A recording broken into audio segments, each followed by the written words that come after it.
Os nobres conjurados, nobres de Lisboa, tinham ido a Vila Viçosa e tinham convencido o Duque de Bragança, Dom João, a aceitar a coroa portuguesa. O novo rei mandou imediatamente reunir as cortes em Lisboa e pediu a todo o país que o ajudasse a defender a independência restaurada de Portugal. Ele próprio deu o exemplo, oferecendo todas as joias, e eram muitas e valiosas, que tinha acumulado no seu palácio de Vila Viçosa. Foi resolvido também nessas cortes entrar com 2 milhões de cruzados para as despesas da defesa nacional. Uma quantia superior a quaisquer valores que então tivessem sido orçamentados em Portugal. Como era possível que um país que estava há 60 anos sob a dominação de um rei estrangeiro, que tinha o seu comércio bastante arruinado, com os negócios da Índia numa completa decadência, com a marinha mercante praticamente destruída, como era possível que esse país ainda arranjasse 2 milhões de cruzados para ajudar a guerra? Bom, há uma palavra que explica tudo. Essa palavra é Brasil. Durante a dominação filipina, tinha aumentado muito a exploração económica do Brasil. Nos primeiros tempos eles apenas exportavam pau-brasil, mas não tardou que aproveitassem os terrenos férteis e instalassem os grandes engenhos de açúcar, depois as grandes plantações de tabaco e, em breve, aventureiros portugueses, os bandeirantes, rasgaram os caminhos do sertão e foram para o interior, onde criaram grandes manadas de gado que fizeram do Brasil o principal fornecedor de cabedais da Europa. Entretanto, em Portugal, a guerra continuava. Foi uma longa guerra que se prolongou durante 27 anos. Houve ocasiões de grande perigo, em que uma espécie de mobilização coletiva trazia às fileiras milhares de homens que eram armados à pressa e que travaram as grandes batalhas da Guerra da Restauração. Eu estou a falar-lhes nisto diante da porta da Fortaleza de Estremoz, porque as campanhas mais importantes deram-se aqui no Alentejo. Foi por esta porta que saíram as colunas de camponeses armados e soldados regulares, foram a correr e em Elvas obrigaram um exército com 30 mil soldados regulares que cercava completamente a cidade a levantar o cerco e entraram na cidade sitiada. Essa ajuda popular foi decisiva. Bom, também acontecia que do lado espanhol havia grandes dificuldades. Tinham-se acabado as minas de prata do Peru, a Espanha estava envolvida em conflitos militares numa grande parte da Europa, tinha que atender a várias frentes e isso nunca tornou possível que concentrassem todos os esforços em subjugar a revolta de Portugal. A guerra custa sempre muito dinheiro e as dificuldades económicas refletem-se sempre no plano político. São essas dificuldades que explicam que em 1668 o rei, que é o Afonso VI, um homem muito diminuído, foi deposto do trono e substituído pelo irmão, Dom Pedro II, e é Dom Pedro que nesse mesmo ano estabeleceu um acordo de paz com a Espanha. A Espanha reconhecia finalmente a independência de Portugal, mas logo depois de feita a paz, em 1668, o Conde da Ericeira procura restabelecer a independência de Portugal sob o ponto de vista económico. Cria fábricas de papel, fábricas de vidro, fábricas de cortumes, os cabedais, os arreios dos cavalos são feitos em Portugal, fábricas de sedas. E durante o século XVII e até aos princípios do século XVIII, todos os portugueses tinham orgulho em andar vestidos com roupa feita em Portugal. Isso, sim, era a verdadeira independência.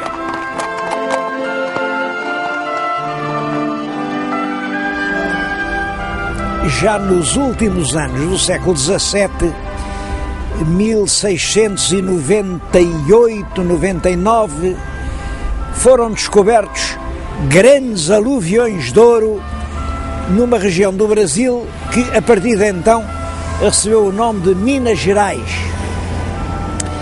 O Brasil, até 1760, ano em que os aluviões começaram a esgotar-se, produziu cerca de 1000 toneladas de ouro. Tudo se resumiu a um enriquecimento temporário das finanças do Estado e à formação de algumas, mas poucas, fortunas particulares. O rei Dom João V, que reinou em Portugal durante toda a primeira metade do século XVIII, com esses recursos, promoveu a construção de algumas grandes obras públicas.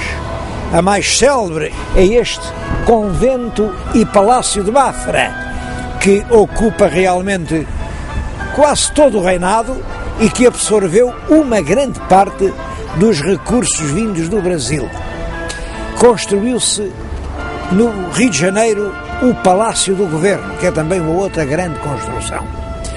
Além disso, fez-se o Aqueduto das Águas Livres, mas esse já com dinheiro do Real d'Água, portanto um tributo popular. O rei, também com o dinheiro do Brasil, pôde intervir em alguns problemas europeus, como na Guerra da Sucessão de Espanha e, por exemplo, na defesa da Europa contra os turcos, na Batalha Naval do Cabo de Matapã, que destruiu a armada turca e salvou a Europa de uma ameaça iminente.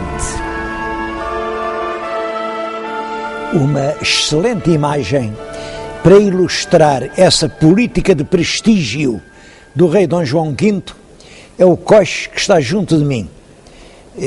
Chamam-lhe o Coche dos Oceanos e foi construído para tomar parte numa embaixada mandada pelo rei de Portugal ao Papa no ano de 1716. Chamam-lhe Coche dos Oceanos porque na parte de trás tem o Oceano Atlântico a dar a mão ao Oceano Índico. E esta cena é presidida por Apolo. É uma alusão evidente ao papel que Portugal tinha tido nas navegações. Há aqui outros coches dessa época e, designadamente, um dos coches em que o próprio rei Dom João V se deslocava nas suas cerimónias na corte de Lisboa.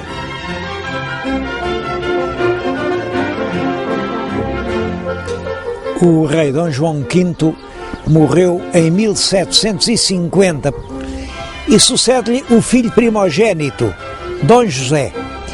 Nós pouco sabemos das ideias de Dom José, porque ele escolheu logo para o governo um homem que tinha uma certa experiência na vida diplomática.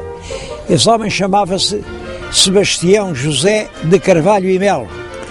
Em recompensa dos seus serviços, o rei deu-lhe depois o título de Conde de Oeiras. Eu estou-lhes a falar em Oeiras, aqui em frente do palácio que ele mandou construir quando era ministro. Depois, o rei deu-lhe ainda o título de Marquês de Pombal.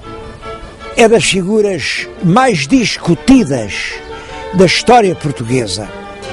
A política pombalina obedece a 4 eixos fundamentais. Primeiro, o absolutismo real. Destruir todas as forças que podiam de alguma maneira limitar o poder do rei. Essas forças eram, por um lado, a nobreza, e daí ele ter liquidado as mais altas figuras da nobreza, era o clero, mas sobretudo os jesuítas, que eram os confessores das pessoas da família real e que dessa maneira tinham um controle da política enorme. Expulsou os jesuítas e chegou a conseguir que Roma abolisse a Companhia de Jesus. A segunda característica era modernizar as estruturas do Estado. O Estado que ele conheceu estava enfraquecido depois da Guerra da Independência. Ele introduziu reformas no exército, fez um exército moderno, na justiça, fez novas leis, na fiscalidade, organizou de nova maneira os impostos, nas escolas, fez a reforma da universidade, de maneira a dar-se ali um ensino de tipo moderno. Uma das reformas importantes que ele fez foi acabar com a distinção entre cristãos velhos e cristãos novos, distinção que no seu tempo já não fazia sentido nenhum. A terceira característica foi fomentar a economia capitalista e apoiar-se sobretudo numa classe de gente rica, a alta burguesia, que tinha nascido do ouro do Brasil. Funda grandes companhias para o comércio interno e externo. É especialmente importante a Companhia dos Vinhos do Alto Douro, que tinha o exclusivo da produção e venda do vinho do Porto. Até então eram os grandes empresários ingleses quem tinham nas suas mãos esse comércio. Depois, com a Companhia de Pombal, passa a ser o Estado e os empresários portugueses. A quarta tendência do consulado pombalino é uma tentativa de modernização do ensino em Portugal. Eram os jesuítas que tinham o ensino secundário, ele tentou substituir isso, sem êxito, pelo Colégio dos Nobres, e ele também tentou fazer uma reforma profunda da Universidade de Coimbra, baseada nos princípios modernos, do saber moderno.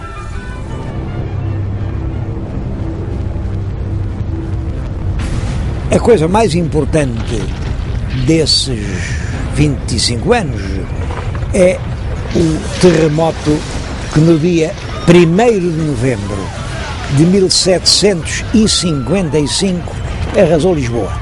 Foi realmente um sismo de extrema violência. A seguir ao sismo, um incêndio começou ali nos restauradores, varreu toda a cidade e o centro de Lisboa ficou reduzido a um montão de escombros fumegantes. Ele foi o único membro do governo que, perante a catástrofe, não fugiu de Lisboa. Permaneceu a trabalhar. Atribui-se-lhe a frase célebre quando as pessoas aterradas diziam: então e agora? Ele dizia: agora enterram-se os mortos e cuida-se dos vivos. E esta Lisboa, tal como nós hoje a conhecemos, nasceu dos planos quase pessoais do Marquês de Pombal. De qualquer maneira, é uma cidade que reflete claramente a ideia que Pombal tinha do Estado. Casas todas da mesma altura. Nem sequer as igrejas podem ser mais altas. Linhas retas, ângulos retos. A cidade é geométrica, como o poder. O poder não tem curvas. É essa a filosofia de Pombal. Para impor essa filosofia, ele teve muitas vezes que usar de métodos brutais. É o caso da chacina da família Távora, que ele incriminou num atentado que realmente alguém fez contra o rei. Nunca ficou claro que os Távoras estivessem realmente metidos nisso, mas eles foram cruelmente executados num patíbulo armado em Belém. Ele mandou enforcar dezenas de pessoas, incluindo mulheres grávidas, para se mostrar que o povo também tinha que ser fiel ao rei. A ação de Pombal durou 27 anos, visto que, quando o rei morreu, em 1777, a rainha mandou-o julgar e não o condenou, atendendo aos serviços que ele tinha prestado ao rei Dom José, mas deixou-o no seu exílio de Pombal. A nova rainha quis manter durante o seu reinado os rumos fundamentais da época pombalina: proteção ao comércio, à navegação e à cultura. Eu penso que um bom lugar para falar da época de Dona Maria I é este em que estou, que é os jardins do Paço Real de Queluz. Esta fachada que estão a ver foi posta assim, com este aspecto, precisamente para o casamento da Rainha Dona Maria I.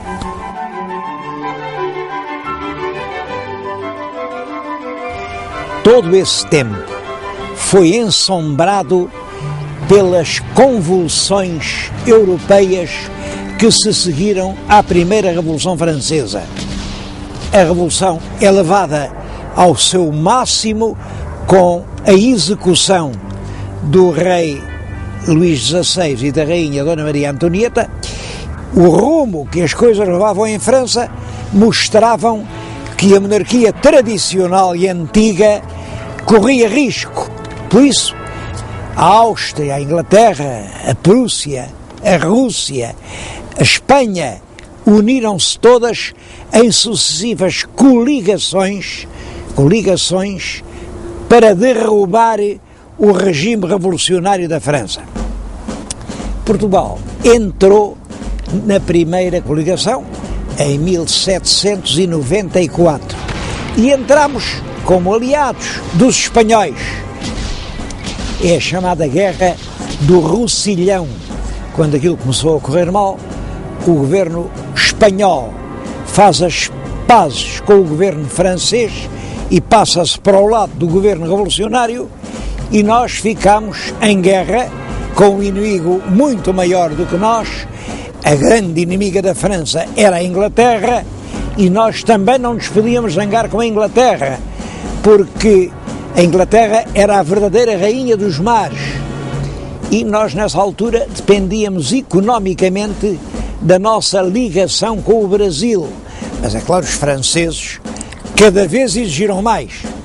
Em 1806 decretaram o bloqueio continental. O bloqueio queria dizer isto: nenhum porto europeu aceitava nas suas águas navios ingleses. Portugal teve que aceitar, mas de facto os ingleses nunca cumpriram as regras do bloqueio e continuaram a usar os portos portugueses como se lhes pertencessem. Em 1807 a França exigiu mais. Exigiu que Portugal declarasse a guerra à Inglaterra, que apreendesse todos os bens ingleses existentes em Portugal e que metesse na cadeia todos os cidadãos ingleses que se encontrassem em território português. O nosso governo, mais uma vez, fingiu que sim, que ia fazer isso. É claro que não prendeu ninguém. Entretanto, o governo francês, onde nessa altura já pontificava uma grande figura de militar, o jovem general Napoleão Bonaparte, vendo que não era possível obter uma adesão forte de Portugal à sua causa, ordenou a invasão de Portugal. E no dia 29 de novembro do ano de 1807 entrou em Lisboa uma coluna de tropas francesas comandada pelo general Junot.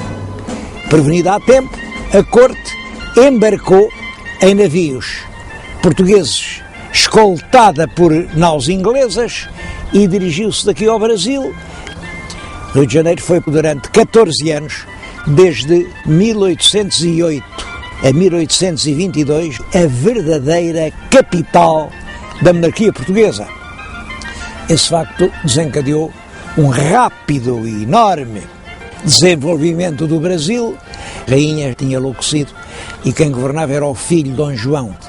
O primeiro ato do príncipe regente é declarar os portos brasileiros abertos à navegação de todas as nações amigas de Portugal e do Brasil. É claro que era a Inglaterra, mas na verdade essa medida significava de facto a independência económica do Brasil.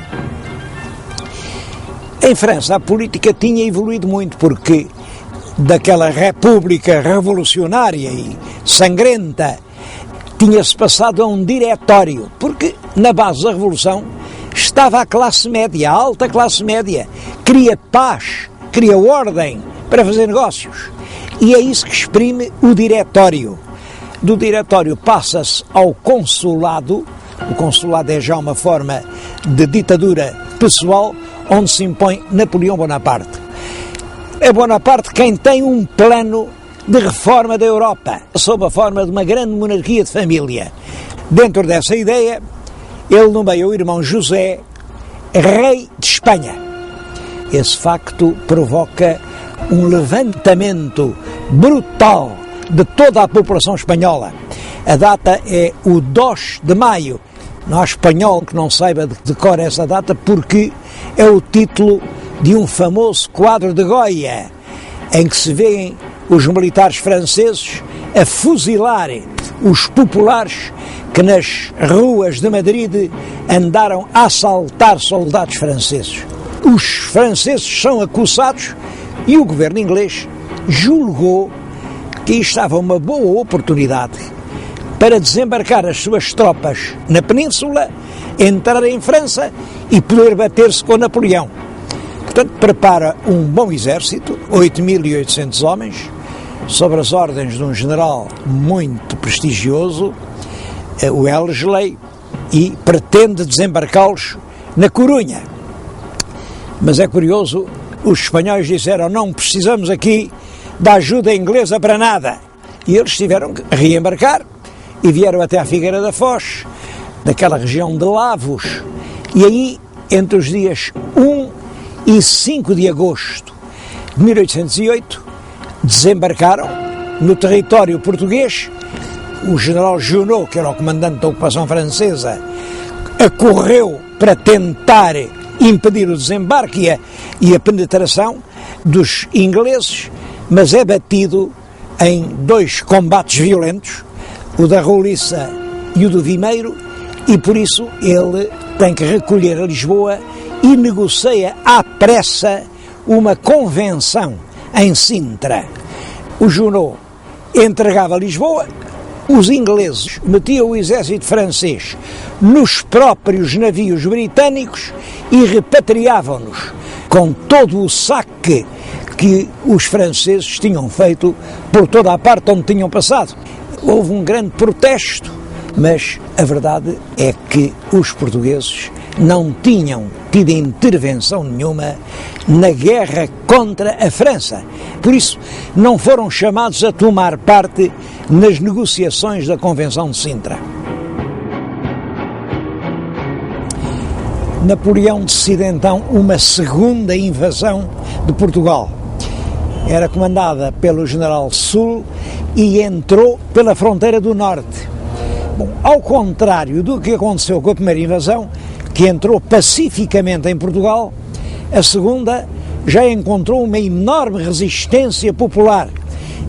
O povo das aldeias, mal armado, esperava os franceses, sobretudo nas passagens dos rios, e o general Soult teve dificuldade em entrar no porto.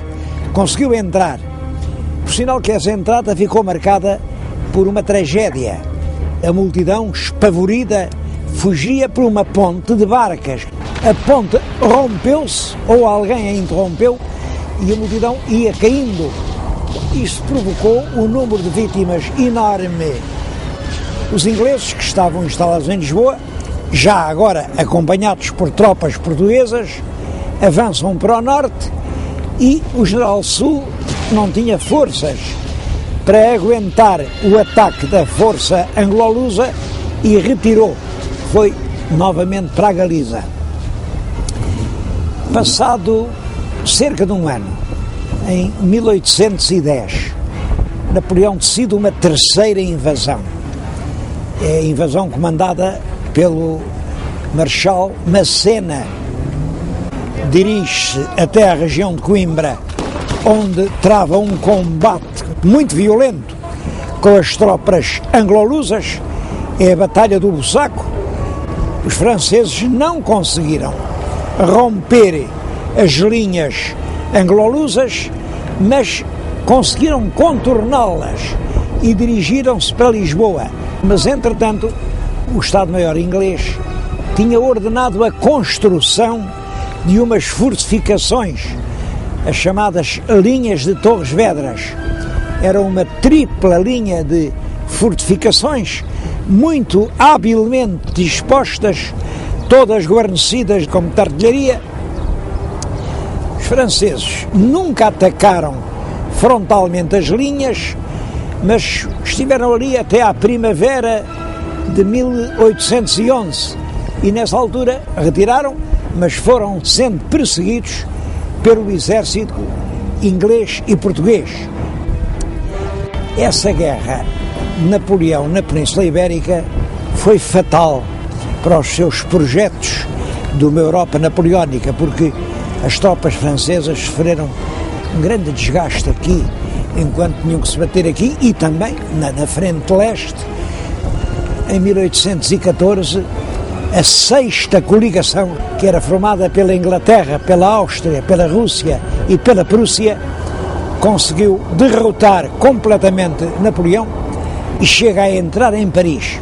O imperador é então forçado a assinar a sua abdicação e é levado pelos ingleses para a ilha de Elba. Em Portugal, a guerra causou grandes estragos.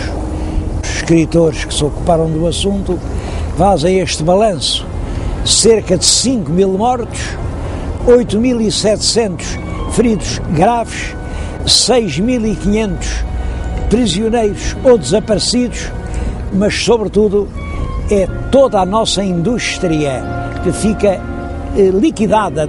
É a corte, o rei. No Brasil, aqui quem governam são os oficiais ingleses, e tudo isso cria um enorme mal-estar entre a população portuguesa. Depois da queda de Napoleão, diplomatas e estadistas das nações vencedoras reuniram-se em Viena da Áustria. É a famosa Conferência de Viena de 1814. É na Conferência de Viena que se estabelece o Reino Unido de Portugal-Brasil. Brasil e Portugal passam a ser uma só nação. Com a Revolução Francesa tinha-se dado uma espécie de laicização da cultura. Quem é soberano é o povo, mas o povo são milhões de pessoas. Não podem exercer diretamente o poder. A soberania que está no povo é delegada ou deputada em certos representantes. O governo tem que executar e pôr em prática as leis feitas pelos deputados, e há um terceiro poder, que é o judicial. Esta teoria dos três poderes são ideias que chegaram até aos dias de hoje e que ainda hoje estão na base das democracias modernas. É claro que cai Napoleão, mas as ideias continuam a expandir-se por toda a Europa. Começa a criar-se um desejo de que também em Portugal haja um Estado de tipo moderno. Para isso é necessária uma Constituição. A Constituição é a lei fundamental onde se diz como é que deve ser organizado o Estado. Essas ideias são subjugadas, claro, pelo poder instalado, mas em 1817 há uma primeira tentativa que parte dos militares de Lisboa, mas há um deles que trai o movimento, os conspiradores são presos e foram todos eles enforcados no Campo de Santana, que por isso ainda se chama Campo dos Mártires da Pátria. De certo modo ligado à conspiração estava um militar de grande prestígio, Gomes Ferreira de Andrade. Era um general português que se tinha batido em França do lado de Napoleão, é certo, era grão-mestre da maçonaria portuguesa, e esse foi enforcado na Torre de São Julião da Barra. Essa repressão bastante brutal da conspiração de 1817 é claro que veio intensificar ainda mais o espírito de revolta. Foi aqui na cidade do Porto que um grupo de intelectuais, os intelectuais do Sinédrio, resolveram fazer uma revolução liberal. Essa revolução eclodiu na manhã do dia 24 de agosto de 1820. Na proclamação da revolta dizia-se: vamos convocar cortes para fazer uma Constituição, cuja falta é a origem de todos os nossos males. A revolta triunfou no Porto, pouco depois teve a adesão de Lisboa e todo o país aderiu ao movimento e assim foram eleitas as Cortes para fazer a Constituição de 1822.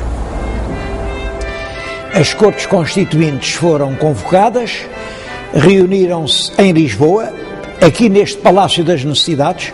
Estou-lhes a falar num ponto do Palácio que fazia parte exatamente da sala onde estiveram reunidos os deputados das Constituintes de 1820, e a primeira preocupação é realmente o problema do rei. O rei está no Brasil e as Cortes não admitem que o rei esteja no Brasil. Portanto, intimam-no a regressar a Portugal. O rei Dom João VI aceitou a intimação, embarcou, mas antes disso designou o filho mais velho, Dom Pedro, como regente do Brasil. As Cortes aqui entendiam que o rei não podia designar regentes e, portanto, destituíram-no e exigiram que também o príncipe Dom Pedro regressasse a Portugal. A forma como os assuntos do Brasil foram tratados aqui nestas Cortes revela um completo desconhecimento da realidade brasileira. Perante a ordem de voltar a Portugal, o príncipe Dom Pedro, regente do Brasil, não a aceitou. E no dia 7 de setembro de 1822, quando ia de Santos para São Paulo, no lugar de Ipiranga, fez a famosa proclamação: camaradas, as Cortes de Lisboa querem escravizar o Brasil. Cumpre, portanto, declarar já a sua independência. Estamos definitivamente separados de Portugal.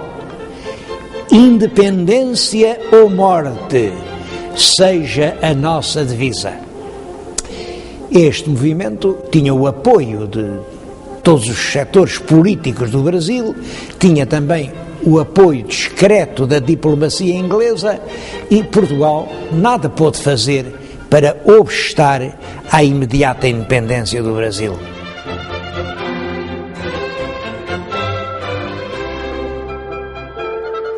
Em maio de 1823, logo no primeiro ano de vigência da nova Constituição, há em Lisboa uma revolta militar. Ficou conhecida pelo nome de Vila Francada, porque o projeto era levar os regimentos da guarnição de Lisboa a saírem da capital, irem-se concentrar em Vila Franca de Xira, e realmente em Lisboa ficou só o Parlamento, que realmente se viu impedido de funcionar. O rei suspendeu a Constituição, dizendo que a maioria do povo realmente não queria a Constituição e tentou manter um governo prudente, o que não era nada fácil. De um lado, havia a população das aldeias, havia o clero, havia muitos comerciantes que estavam realmente desiludidos com a independência do Brasil, havia os grandes proprietários, havia a alta nobreza. Toda essa gente entendia que a Constituição era um mal e que era preciso regressar à monarquia absoluta. Mas também havia as camadas intelectualmente mais evoluídas, uma grande maioria de estudantes da universidade, uma parte pequena do clero, um grande número de oficiais do exército que já estava nessa altura muito doutrinado pela maçonaria e toda essa gente entendia que a história nunca anda para trás. Era fatal que Portugal entrasse na via das nações modernas com uma Constituição. Dom João VI, discretamente, tentava fazer uma política que contentasse a gregos e a troianos. É isso que provoca uma segunda revolta. A revolta da Abrilada, chama-se-lhe Abrilada porque foi no dia 30 de abril de 1824. Agora é o infante Dom Miguel que reúne na Praça do Rocio todos os regimentos da guarnição de Lisboa, vai à casa dos ministros do rei, prende-os e exige abertamente uma mudança de política mais clara. Quem salvou a situação foi o corpo diplomático. Eu estou-lhes a falar agora no Palácio da Bem-Posta. Vem aqui o corpo diplomático, entram forçando as guardas, levam o rei para uma grande nau inglesa que estava fundeada no Tejo, e é desse navio, agora já com a proteção dos ingleses, que o rei chama a bordo o infante rebelde Dom Miguel e lhe dá ordem para sair do país. O infante, sem forças, teve que cumprir a ordem real e exilou-se em Viena da Áustria, onde ficou até 1826, que é a data da morte do rei Dom João VI. O rei deixa 2 filhos varões, Dom Pedro e Dom Miguel. Dom Pedro é o primogênito que deve suceder a seu pai. Mas Dom Pedro não iria trocar o seu trono imperial brasileiro, onde estava com todo o poder, e mesmo que ele quisesse fazer isso, não poderia, porque os brasileiros não consentiriam que o seu imperador fosse outra vez rei de Portugal, porque isso podia representar um perigo para a sua independência. Pouco antes de morrer, Dom João VI assina um decreto nomeando uma junta de regência, que é presidida pela infanta Dona Isabel Maria e que é constituída por políticos muito moderados. A junta de regência o que faz é mandar uma delegação ao Brasil para pedir a Dom Pedro que esclareça a situação. E Dom Pedro julga encontrar uma solução que vai agradar a todos. E para isso estabelece o seguinte: o irmão Dom Miguel deve casar com a filha dele, Dom Pedro, a princesa Dona Maria da Glória, que nessa altura tem apenas 7 anos de idade. Depois de jurar os esponsais, deve voltar a Lisboa, passar a exercer a regência do reino durante a minoridade da rainha e, além disso, deve jurar cumprir a Carta Constitucional. A grande diferença entre a Constituição, que sai do povo e é imposta ao rei, e a Carta Constitucional, que é outorgada pelo rei e concedida ao povo, está exatamente no papel do rei, que é o verdadeiro soberano, embora mantenha uma Câmara de Deputados e uma Câmara de Pares. Dom Miguel, em Viena, recebe essas notícias, celebra os tais esponsais, jura a carta e todos confiam em que a paz vai reinar em Portugal. Mas aqui a rainha Dona Carlota Joaquina também não tinha perdido o tempo, era ela quem estava à frente dos elementos que pretendiam manter um estatuto de monarquia absoluta.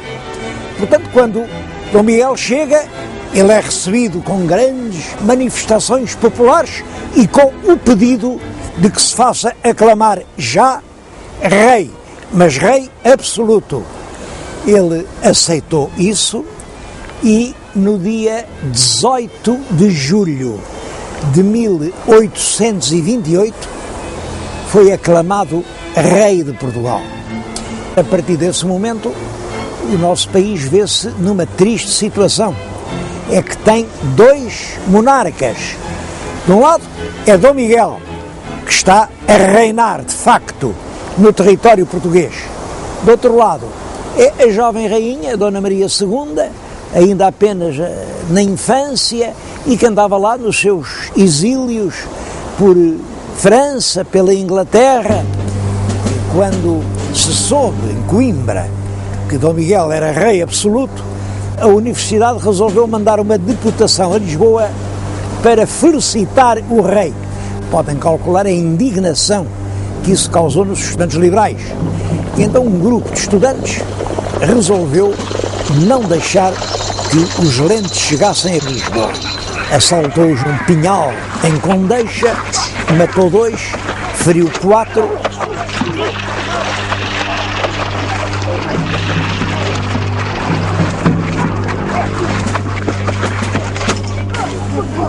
Os rapazes foram todos apanhados e foram enforcados em Lisboa. Tanto a natureza do crime, alunos que matam os seus mestres, como a ferocidade da repressão, causaram uma imensa emoção do país. É também nesse clima de consternação que se dá uma grande revolta militar. Os oficiais, em grande número, mais cultos, já eram liberais, e os quartéis de toda a parte, quase todos eles, tomaram posição contra Dom Miguel. Eu estou a falar-vos aqui exatamente num quartel desse tempo. É o Forte de São João Batista, em Vila do Conde, que era uma unidade militar muito importante no século XIX. É uma das muitas que tomaram voz pela Rainha Dona Maria. A revolta, durante várias semanas, esteve hesitante. A maior parte parece que estava pela Rainha, mas de facto a cabeça da revolta, que estava no Porto, não foi capaz de decidir com coragem a situação. Lisboa manda avançar tropas sobre a cidade do Porto e os dirigentes do movimento portuense fugiram. Essa fuga também ficou famosa. Deram-lhe o nome de a Belfastada. Belfastada é uma palavra que vem do nome de um vapor inglês que estava no Douro, o vapor Belfast, onde toda aquela gente se mete e fogem todos para a Inglaterra. Lá se reuniram, conseguiram manter uma grande fé nas suas ideias políticas. Depois foram-se agrupando nos Açores, a cidade de Angra, que tinha sempre permanecido fiel ao liberalismo. E, entretanto, aqui em Portugal, o regime miguelista entrava pelo caminho do terror. Entretanto, também no Brasil, as coisas não corriam bem. Dom Pedro incompatibilizou-se com o seu próprio governo, resolve abdicar no filho, Dom Pedro II, vem para a Europa apenas com o título de Duque de Bragança e com o pretexto de vir defender os interesses da filha Dona Maria ao trono de Portugal. Passa também por Inglaterra, consegue apoios mais ou menos encapotados, mas deram-lhe armamento, houve voluntários estrangeiros, conseguiu comprar alguns navios e é em Angra que ele organiza a expedição que no dia 8 de julho de 1832 vem desembarcar no Mindelo. Não foi exatamente no Mindelo, foi aqui, em todo caso ficou conhecido como o desembarque do Mindelo. É uma expedição de 7.000 soldados, 7.500 soldados, são os bravos do Mindelo.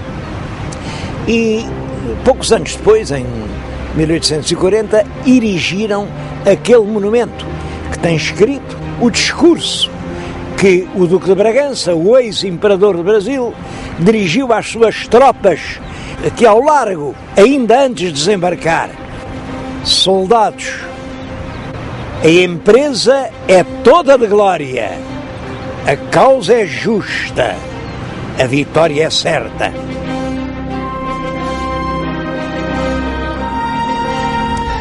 Dali marchou para a cidade do Porto, onde entrou sem encontrar qualquer oposição. Mas Dom Pedro esperava uma recepção entusiástica, não só no Porto, mas em todo o país. Pensava que o povo português estava subjugado por um poder tirânico e cruel e que, portanto, ia aclamá-lo como um libertador. Bom, e essa previsão não se confirmou.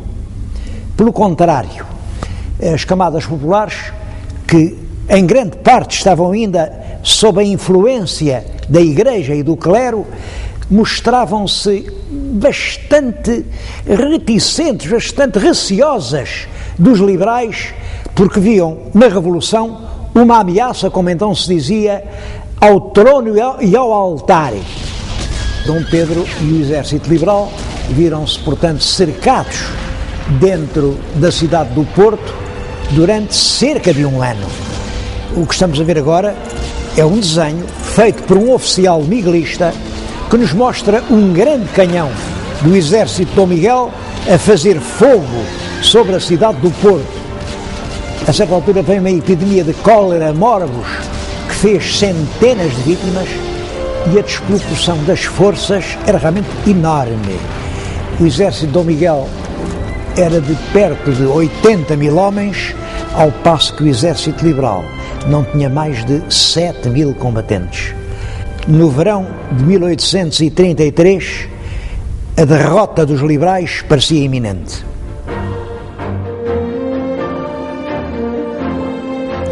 O comando liberal, para aliviar a enorme pressão que estava a ser feita sobre o Porto, resolveu embarcar algumas tropas para as ir desembarcar no sul do país e dessa forma atrair lá uma parte do exército miguelista que estava a atacar o Porto.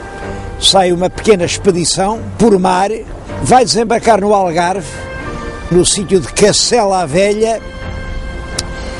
Aqui em Lisboa, quando se soube que os liberais tinham desembarcado do Algarve, mandaram a esquadra para os atacar, mas a esquadra miguelista foi completamente vencida e destruída, e a partir daí as tropas desembarcadas no Algarve iniciaram uma caminhada sobre Lisboa. Não havia guarnição nenhuma, nem no Algarve, nem no Alentejo. Vêm rapidamente, no mês chegaram ali a Cacilhas.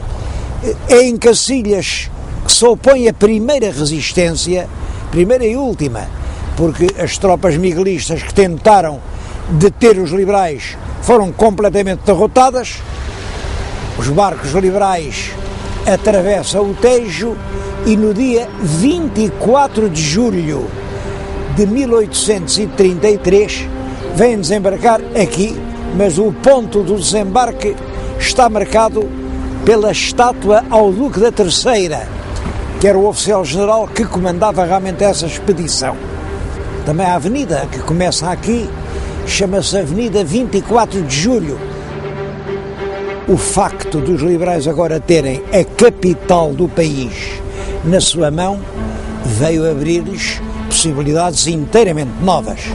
Os miguelistas ainda tentam defender-se durante algum tempo, mas em 26 de maio de 1834 os generais miguelistas são obrigados a assinar a Convenção de Évora-Monte. Dom Miguel aceita sair de Portugal e nunca mais voltar. É curioso que no mesmo dia, 27 de maio de 1834, Dom Pedro e Dom Miguel foram apedrejados pelo povo português. Dom Miguel era o vencido e quando estava a embarcar em Sines, no escaler que o levava depois para o navio inglês, a multidão, enfurecida, deitava pedras que não o atingiram, porque um esquadrão de cavalaria liberal mantinha o povo à distância e, portanto, ele não pôde ser atingido.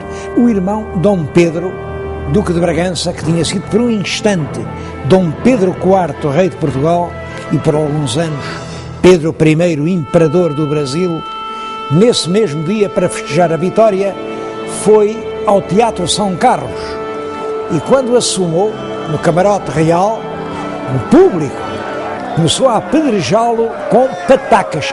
Era uma moeda de bronze bastante forte. O Dom Pedro mostrou um grande sangue frio, fingiu que não viu nenhum desacato e deu ordem para começar a ópera e manteve-se assim serenamente até ao fim. Mas quando saía do teatro, a multidão tinha-se apinhado no largo diante de São Carlos e arrancaram as pedras da calçada e estilhaçaram os vidros da carruagem.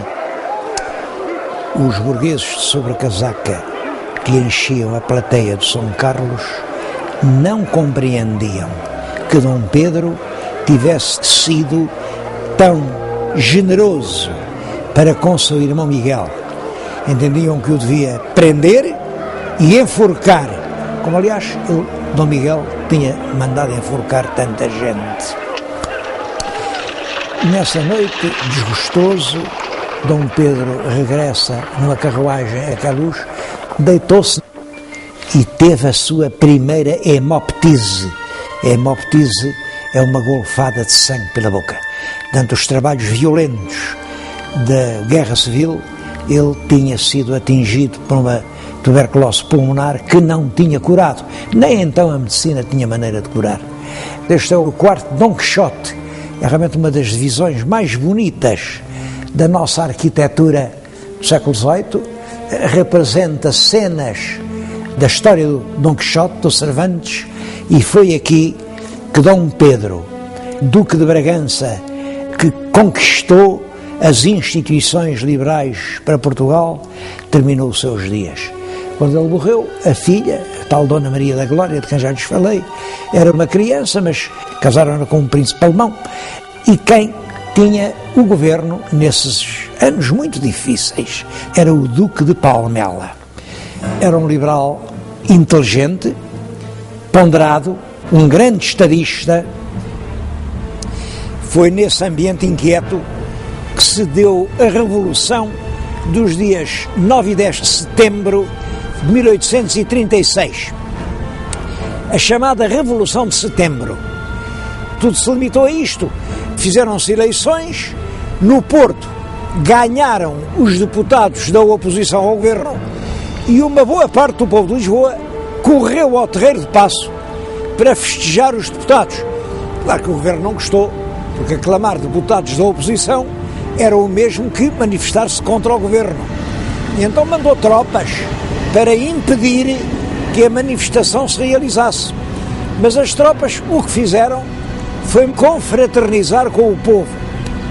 Claro que perante isto o governo teve de cair e a rainha teve que chamar os chefes do movimento e substituir a Carta Constitucional de 1828, a carta outorgada por Dom Pedro, pela Carta Democrática de 1822.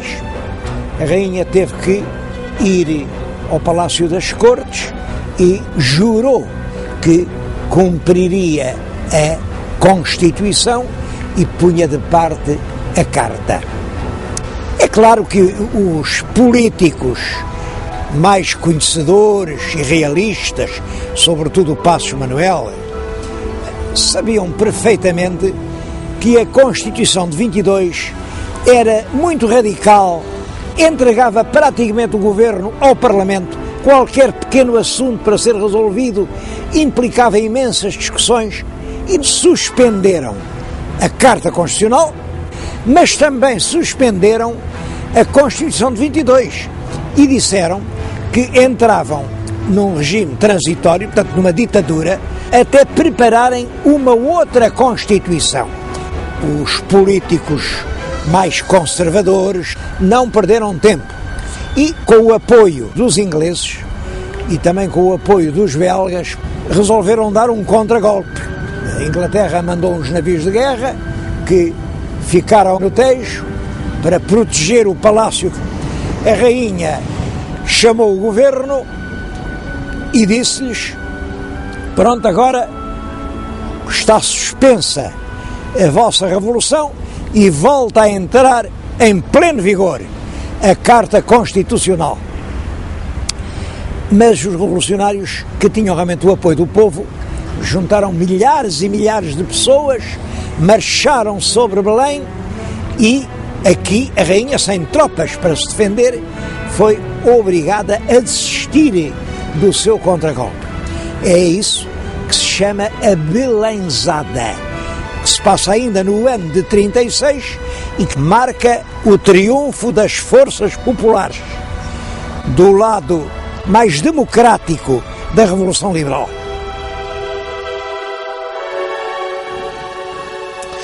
Depois de falhada a tentativa da Belenzada, entrou-se num período de rápidos progressos materiais e de progressos também na cultura.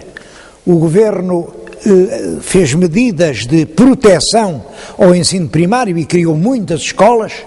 É nessa altura que são fundados os primeiros liceus portugueses, é fundada a Academia de Belas Artes no Porto, a Escola do Exército em Lisboa e, em especial, a Escola Politécnica de Lisboa, que veio instalar-se no mesmo edifício onde o Marquês de Pombal tinha instalado o Colégio dos Nobres. Já o Pombal utilizou o edifício que tinha sido construído pelos jesuítas para o noviciado da Cotovia. O homem que está à frente de toda essa política de grandes melhoramentos é Passos Manuel, que é realmente um homem lúcido, mas que abandona o governo. Ele preparou o texto de um decreto para o Parlamento em que criava o lugar de subsecretário de Estado, porque entendia que os ministros tinham muito que fazer e tinham que ser coadjuvados por subsecretários de Estado. O Parlamento entendeu que era despesa a mais e reprovou o decreto. Então, o Passos Manuel, o nome dele era Manuel da Silva Passos, abandonou o governo. A situação política continuava muito crispada. O Marechal Saldanha e o Marechal Duque da Terceira, à frente da maioria do exército, tentam apoderar-se de Lisboa. Mas o governo dispunha de tropas e até dos batalhões populares, fez-lhes frente e vieram a travar uma batalha sangrenta, morreu muita gente no chão da feira, perto da Vila da Batalha. Foram derrotados e abandonaram o país. Entretanto, em Lisboa, tinham já concluído a nova Constituição de 1838. Tentava estabelecer realmente harmonia entre as várias tendências políticas do país, mas pouco tempo durou, porque, entretanto, Costa Cabral, o Ministro da Justiça, no Porto, proclama solenemente em vigor a Carta Constitucional.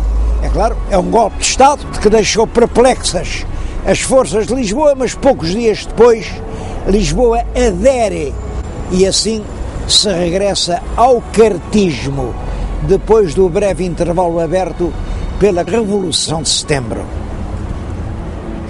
Costa Cabral foi um dos políticos portugueses mais polémicos do século XIX. Começou realmente a sua vida política como chefe dos arsenalistas. Os arsenalistas eram trabalhadores do Arsenal de Lisboa e que se tinham organizado numa espécie de milícia que dispunha até de baterias de artilharia. Os arsenalistas chegam a ser realmente uma preocupação para o governo e ele entra no governo como Ministro da Justiça para esmagar os arsenalistas. Em março de 1838, as tropas do governo conseguiram atrair o batalhão dos arsenalistas ao Rossio, rodearam-no de forças de todos os lados e ali metralharam-nos. Houve muitas vítimas e desde então os arsenalistas dissolveram-se. Mas a verdade é que essa viragem súbita da ponta extrema-esquerda do espectro político português para a extrema-direita do cartismo mais intransigente valeu-lhe muitas inimizades. há centenas e centenas de caricaturas em que lhe chamam tudo, a começar por ladrão. Prestou grandes serviços ao país e a ele próprio. Eu estou-lhes a dizer isso aqui num pedaço do claustro do Convento de Cristo em Tomar, que ele comprou. Depois, dentro da severidade do claustro, instalou uma confortável residência burguesa e esteve na posse da família até que, em 1939, isto foi a leilão, ia ser arrematado aqui por um proprietário, um menos godinho, uma bagatela. E quando ia a terminar o leilão com a terceira martelada, um sujeito que estava ao fundo da sala, vestido de preto, que ninguém sabia quem era, mas que o Ministro das Finanças tinha mandado ao leilão, antes da terceira martelada disse: alto, ópto por parte do Estado. Desde então, este monumento nacional é outra vez nacional.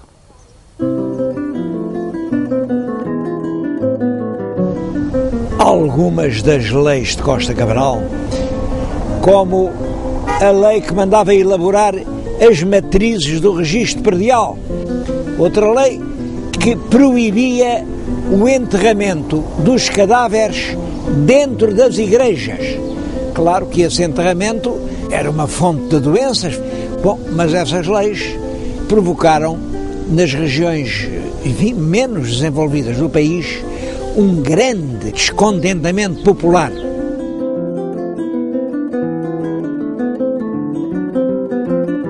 Estou na Póvoa do Lanhoso, diante da estátua da Maria da Fonte. Bom, eu acho que Maria da Fonte era apenas uma expressão que nasceu para explicar, para designar a mulher do povo. A mulher que ia à fonte com a bilha à cabeça, era a simples filha do povo. Bom, porque realmente foram essas mulheres que não tinham nem partido, nem política, nem nada, que desencadearam aqui, nesta freguesia da Póvoa do Lanhoso, em 1846, uma revolta. Tinha vindo a lei que não deixava enterrar as pessoas dentro da igreja, mas um grupo de mulheres corajosas disseram: qual história? Então vamos enterrá-la aí no campo, num buraco, assim enterram-se os cães. Não, vamos. Abriram violentamente as portas da igreja e, contra a vontade das autoridades e até do padre, fizeram o enterramento lá dentro. Rapidamente, essa atitude de revolta alarga e por todo o Minho começam grupos de mulheres a não deixar fazer os enterros nos cemitérios e a obrigar a enterrar dentro da igreja. Começam a assaltar as conservatórias do registro civil, porque diziam que aquele registro que eles estavam a fazer, propriedade a propriedade, tem tantas oliveiras, tem tantos pés de vinha, aquilo era para vender o país aos ingleses. É todo o país, ao norte do Tejo, que se levanta numa revolta imensa. Por detrás do descontentamento do povo ingênuo estavam os partidos que aproveitaram aquele levantamento popular para derrubar o governo.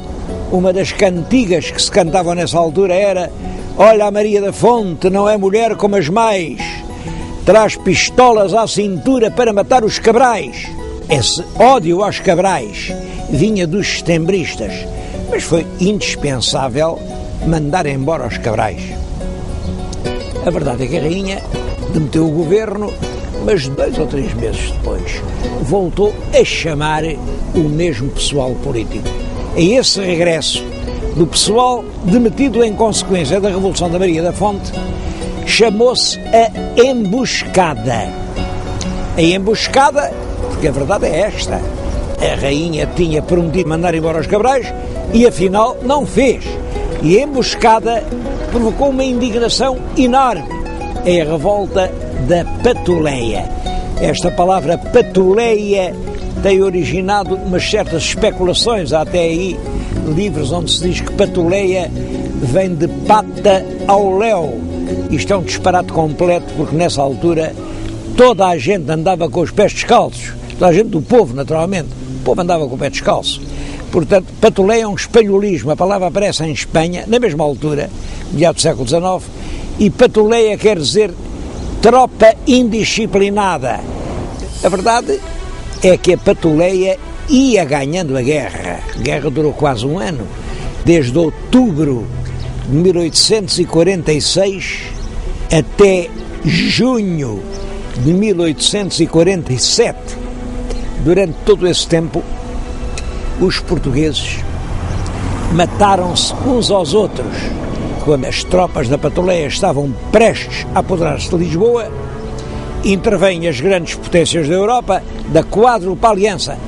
Quádrupla Aliança é um nome muito solene para designar um acordo que existiu entre a Inglaterra, a França, a Espanha e Portugal. Estes 4 países puseram-se de acordo e obrigaram os adversários a fazer as pazes. Eles reuniram-se num edifício nos arredores do Porto, que é no lugar do Gramido, fica perto do Rio Douro, e ali se assinou a Convenção do Gramido. Em junho de 1847, punha assim termo a uma guerra civil com o qual ninguém teve nada a ganhar. Esse período de revoltas e contra-revoltas, de constantes choques políticos e lutas fratricidas entre os portugueses, só tem o seu ponto final com a regeneração. Uma revolta militar que ocorreu no ano de 1851. A revolta, esfiada pelo Marechal Saldanha, teve a sua origem aqui no Porto, mas todo o país rapidamente aderiu.